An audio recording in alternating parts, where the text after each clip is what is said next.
Welcome. I'm Tracy Smith, and this is Here Comes the Sun, a closer look at some of the people, places, and things we bring you every weekend on Sunday morning. Journalist Rachel Maddow is no stranger to political drama. She covers it weekly on her MSNBC program. But in her book, Prequel, An American Fight Against Fascism, she explains how today's political climate echoes the sentiments in the U.S. ahead of World War II.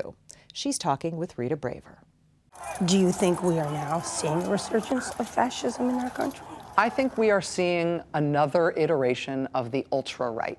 And it has a lot of the elements that are the most worrying things that you look for when you're looking at a democracy that's in trouble of yielding to authoritarianism. We see violence intruding into the political process. We see the scapegoating of minorities and dangerous conspiracy theories about them. A rise in anti-Semitism? Rising anti-Semitism is an absolute red flag. Anti-Semitism almost always goes with the rise in fascist ideation. Later in the show, Rachel Maddow addresses how misinformation is used to attack democracy.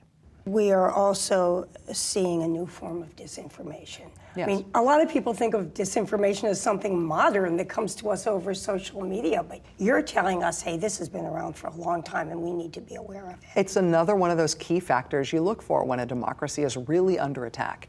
Is there a well-funded, comprehensive disinformation assault that is designed to make people not believe their lying eyes, make people believe that there is no knowable truth, make people distrust journalism, expertise, science? From the political circus to the classic big top, Ringling Brothers and Barnum Bailey Circus is relaunching after shuttering operations in 2017.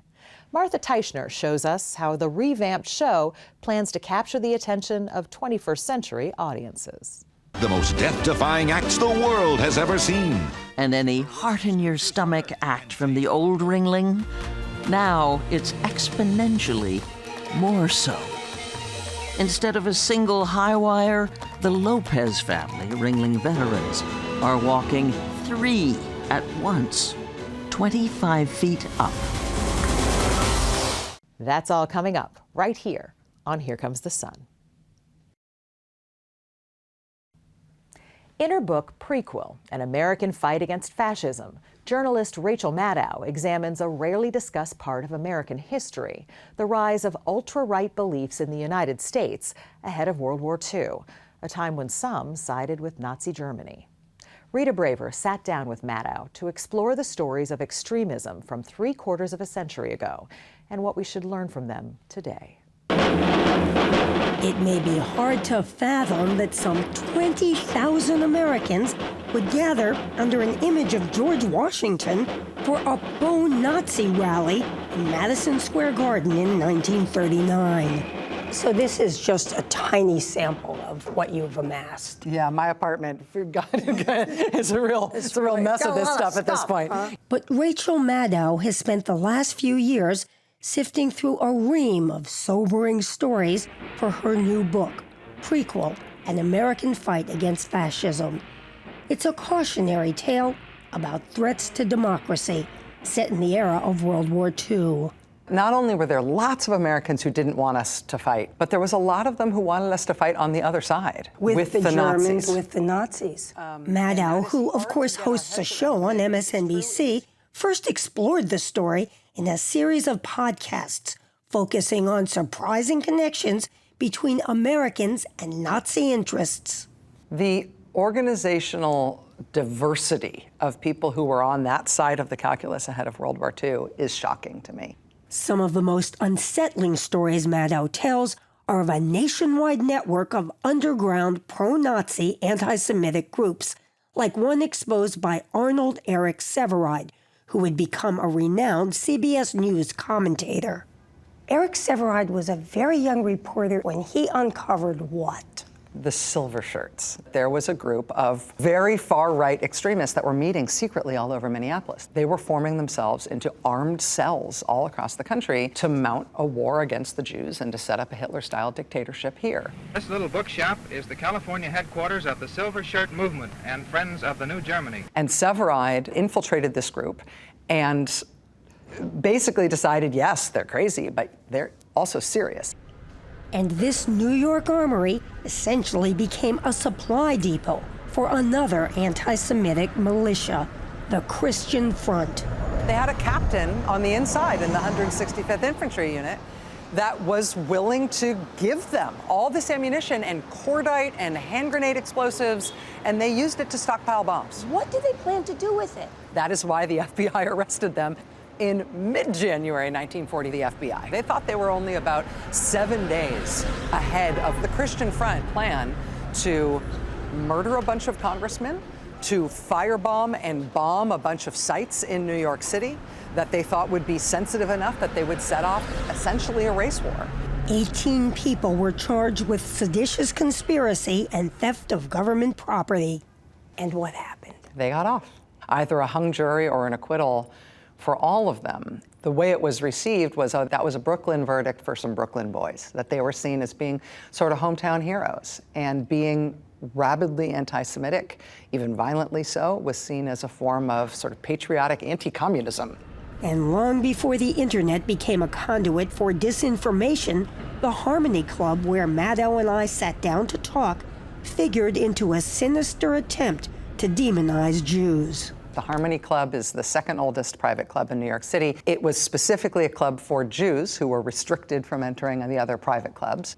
And in 1939, some unsavory characters, including a former Army general, claimed to a congressional committee that they'd learned of a plot being hatched here at the Harmony Club that might involve prominent Jews affiliated with the Roosevelt administration, including Supreme Court Justice Felix Frankfurter and Treasury Secretary Henry Morgenthau.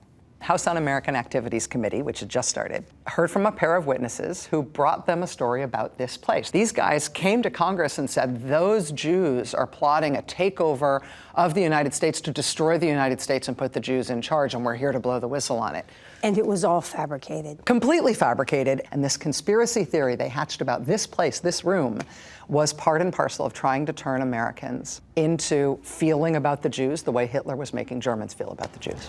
So this address, right? And Hitler had plenty of tentacles in the U.S., including right on Riverside Drive in Manhattan. So George Sylvester Viereck lived here in a beautiful 10-room apartment. He was very well off, and the reason he was so well off is because he was the highest paid and most senior Nazi propaganda agent in the United States. He was known for being a spy during World War I, and then in the run-up to World War II. He's at it again? He's at it again. Actually convicted of spying, Viereck gets off on legal technicalities and goes on to run an operation directly linked to Capitol Hill.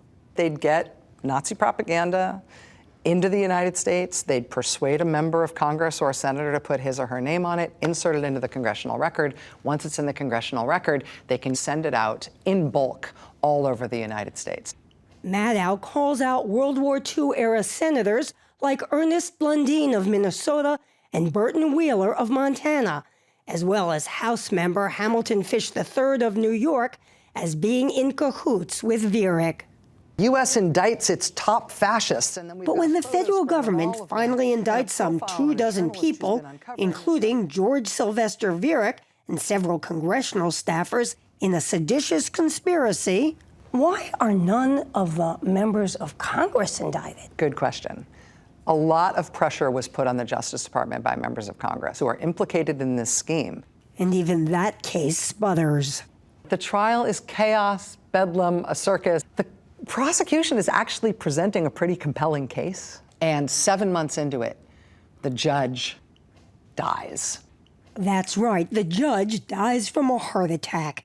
And after hemming and hawing for a few years, the Justice Department decides not to spend time retrying the case. And the American people start to turn their attention to the war rather than to any sort of fight like this at home. In 35 U.S. cities, bunds headed by local Gruppenführers. Though Maddow's book takes place 3/4 of a century ago, there's a reason it's called Prequel. After all, it was written in the wake of the attack on the United States Capitol. Do you think we are now seeing a resurgence of fascism in our country? I think we are seeing another iteration of the ultra-right. And it has a lot of the elements that are the most worrying things that you look for when you're looking at a democracy that's in trouble of yielding to authoritarianism. We see violence intruding into the political process. We see the scapegoating of minorities and dangerous conspiracy theories about them. A rise in anti-Semitism? Rising anti-Semitism is an absolute red flag. Anti-Semitism almost always goes with the rise in fascist ideation. And it's just something that we can't ignore. There's a history here that we ought to learn from. Americans before us, just as smart, just as resourceful, just as funny, just as clear-minded as any of us could ever hope to be, fought those fights before us. We can learn from what they did. Up next, an exclusive excerpt from our chat with Rachel Maddow, something you can only see right here on CBS News Streaming. Stay with us. We need to make sure that our democracy is strong in ways big and small. As promised, here's more from Rita Braver and Rachel Maddow.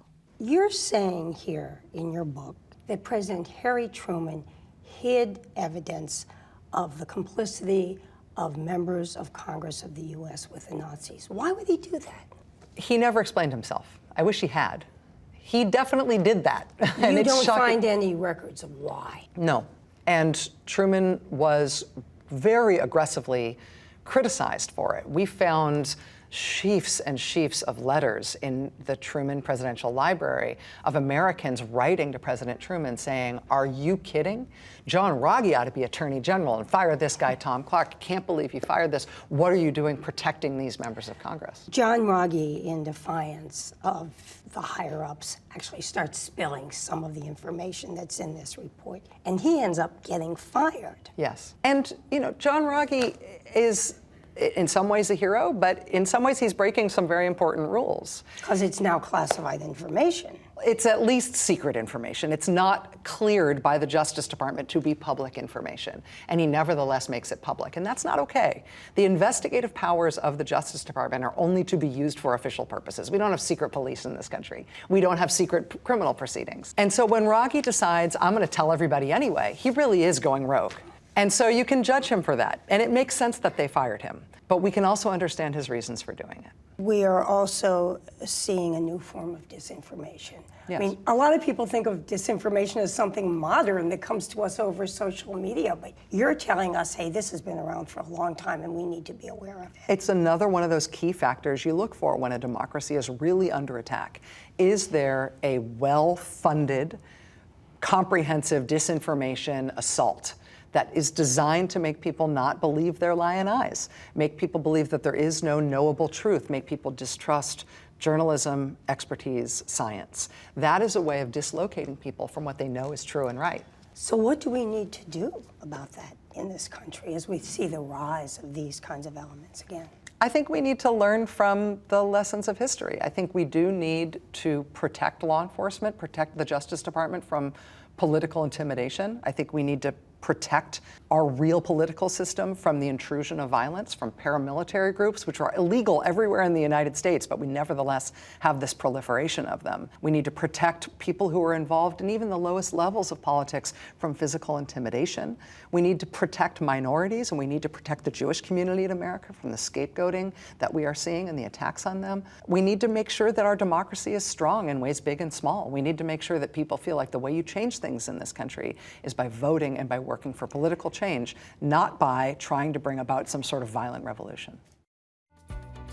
Up next, flying high at the circus.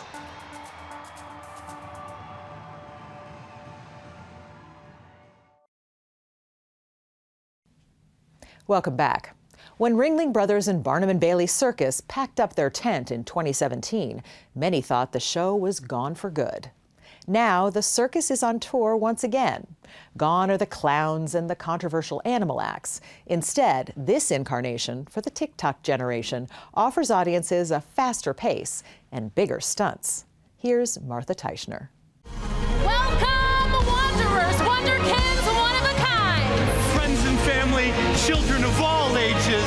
Feld Entertainment is proud to present Ringling Brothers and Barnum Bailey. The greatest show on earth!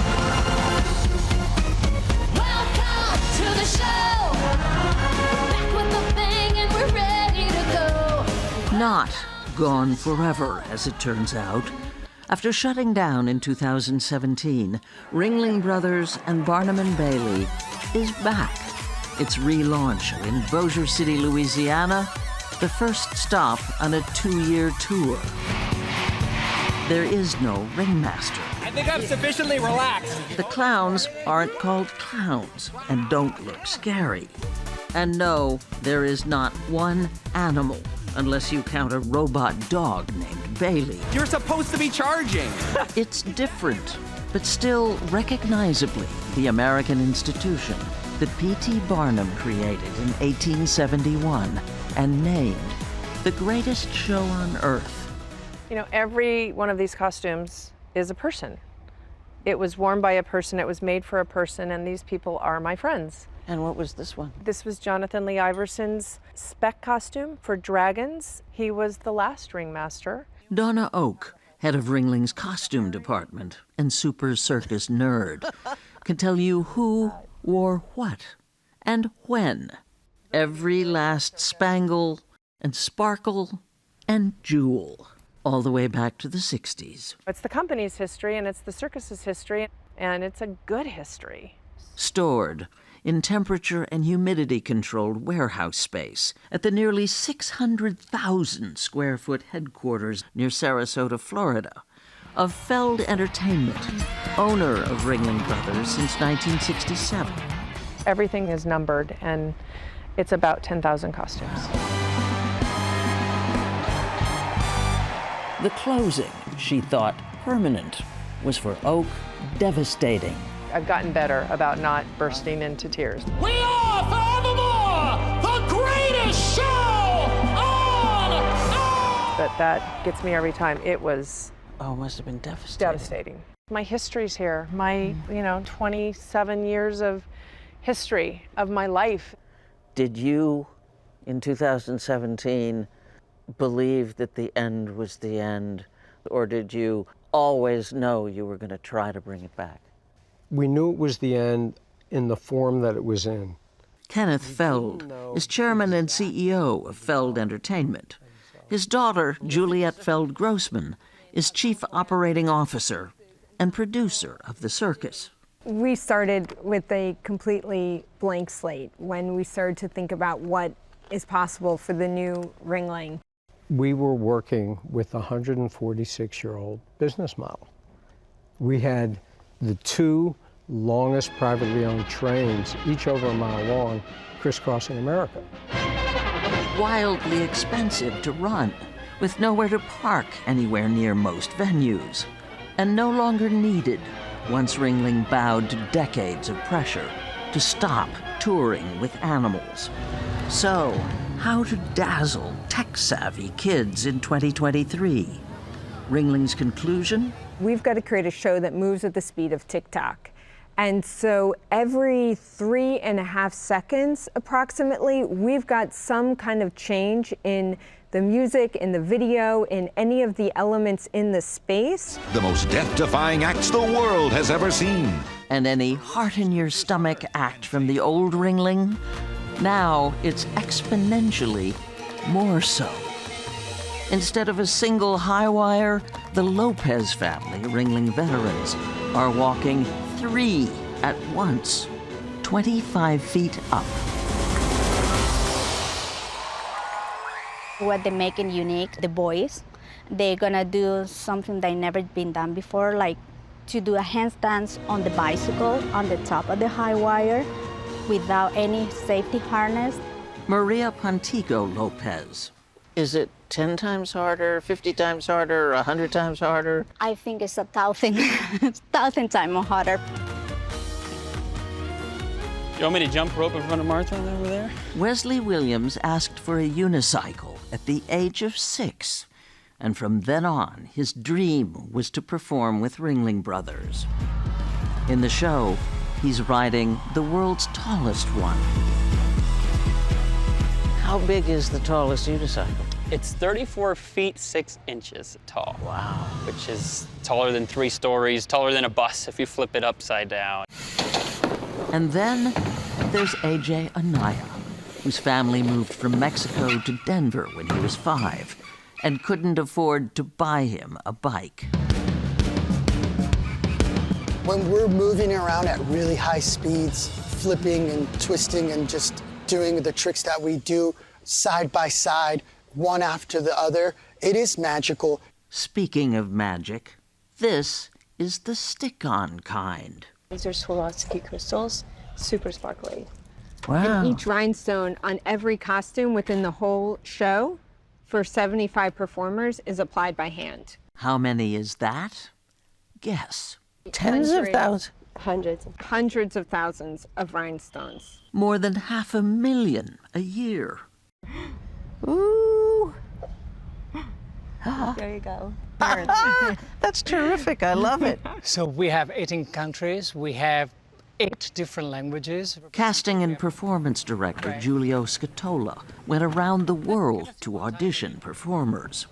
So there are hot places like Las Vegas or like Paris or like Ulaanbaatar in Mongolia for classic circus, and Ethiopia and South America for the more rhythm-based. His job was to turn this whole international mixed metaphor of a cast into a family that is distinctly Ringling.